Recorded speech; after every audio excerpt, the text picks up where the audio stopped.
The Ecomill peacekeeping operation is officially underway. Hopefully this will chart the course for peace in this war-ravaged nation. Jeff Koinange, CNN, Roberts Airport, Liberia. Liberian President Charles Taylor is due to step down August 11th with a new president sworn in at midday. The National Assembly meets Thursday to pick the new leader, but rebel forces aren't convinced that Taylor will give it up.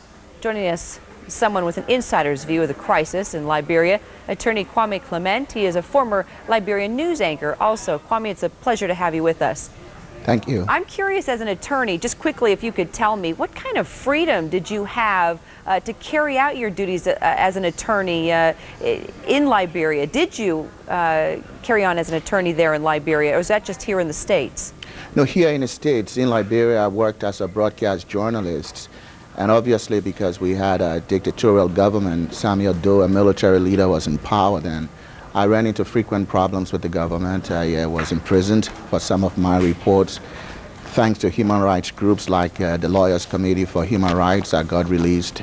Eventually came to the United States where I got political asylum, went to law school, and I practiced antitrust law. Well, Kwame, you're quite a success story. I know when you were a child, your uncle, he was a journalist, so you grew up seeing him typing away at the typewriter and criticizing the Liberian government. How was he treated? Did you witness firsthand how freedom of speech just was not normalcy? Well, yes. There were episodes in Liberia when we have, periods when journalists work free without suppression from the government. But particularly under the regime of Samuel Doe, there wasn't fresh press freedom in the sense you enjoyed here. And journalism was a profession that many mothers discouraged their children from going into. How many times has Charles Taylor actually said, do you know how many times he's actually said, I will leave Liberia? Probably for the umpteenth time now. I think, frankly, at the moment, he's got no option.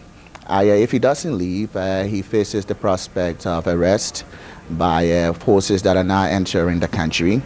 If he leaves, he goes into exile in Nigeria. There's an indictment from the War Crimes Tribunal in Sierra Leone hanging over him. I understand as part of the deal to get him out, the indictment will not be lifted, but Nigeria will not turn him over to the War Crimes Court in Sierra Leone. Anyway, he will not be a free man in Nigeria. He will be a virtual under house arrest, not free to walk the streets. So if the compromise that we need for peace to return to Liberia is that he goes into exile in Nigeria, I welcome that.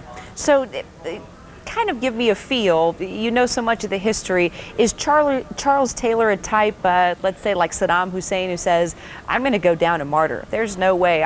He's saying all this, he's saying he's going to leave, but do you really believe he will, or is this a man that'll fight till the end? It is possible that he may want to stick it out. I doubt if he will. Even if he does stick it out in Liberia, I don't think he can pose any serious military challenge to the forces that are coming in for a variety of reasons. He wouldn't have popular support on the ground. There would be no network of people providing him aid and comfort. He will have no sanctuary in any of the neighboring countries, Sierra Leone, Guinea, the Ivory Coast. All of them have governments that are hostile to him.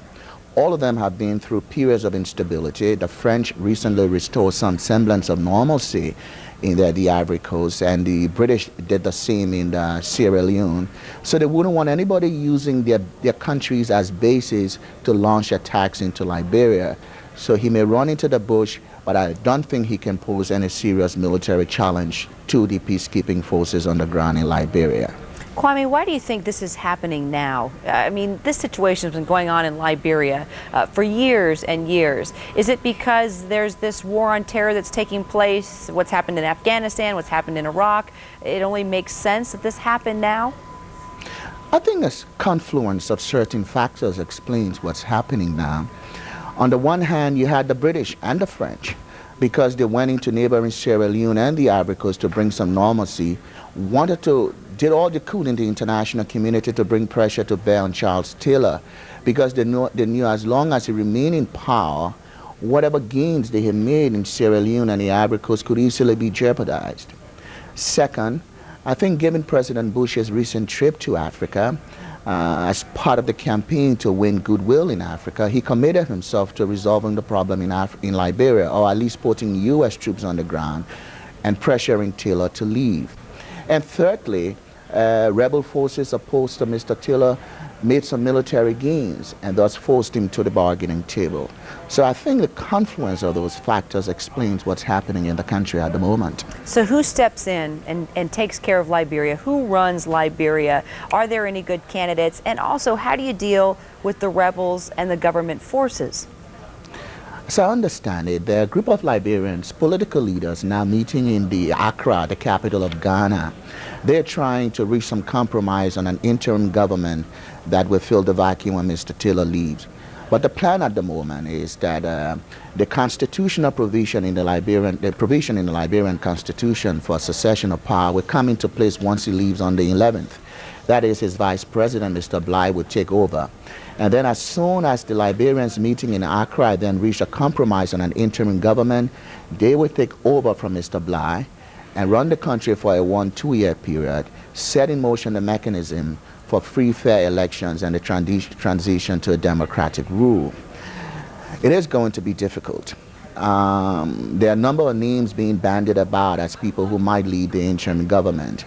Ellen Johnson Sirleaf, a Harvard educator, former executive of the United Nations. Winston Tubman, a nephew of a former Liberian president, T. Potter, and a lot of other people. Instead of focusing on names, rather, I like to focus on the characteristics of the person who would be best suited to lead Liberia, particularly during the interim period. I think he's somebody who, first, obviously must have some competence. Second, I think he must have some respect and credibility in the international community to attract the aid that Liberia desperately needs. And finally, I think this person must be a unifier, a healer, a person who can heal the wounds, that are based on ethnic differences that have so plagued the country, who by the sheer force of his or her personality, his track record, can bring the various factions together. Kwame Clement, practicing lawyer in the United States, former Liberian journalist. Thanks so much for your time, sir. Thank you too, my pleasure. You can get updates and in-depth information on the situation in Liberia by going to our website at CNN.com or AOL keyword CNN.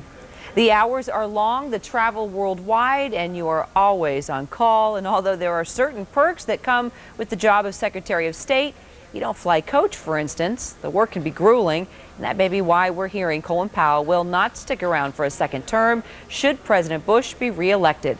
Here to tell us the latest, Dana Bash, who's with the president at his ranch in Texas.